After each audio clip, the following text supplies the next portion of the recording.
طی 3 ماه ایول، آگوست و سپتامبر سال 2021 و اساساً از جانب مهاجران تاجیک از روسیه به تاجیکستان 534 میلیون دلار پول فرستادند.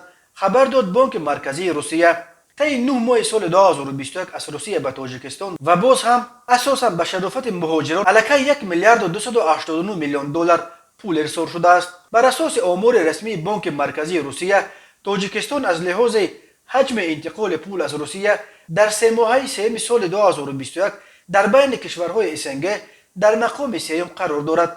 از همه بیشتر در ماه ایول، آگوست و سپتامبر از روسیه به ازبکستان 1 میلیارد و 668 میلیون دلار پول فرستادند.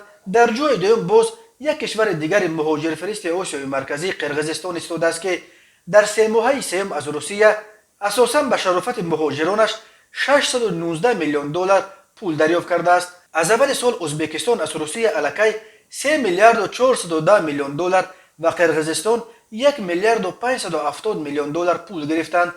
در عموم در 3 ماهه سوم سال 2021 از روسیه به خارج 11 میلیارد دلار فرستادند که از آن تنها 3.8 میلیاردش به کشورهای اسنگه و 7.2 میلیارد باقی ماندهش به کشورهای خارج دور و اساساً به غرب رفته است.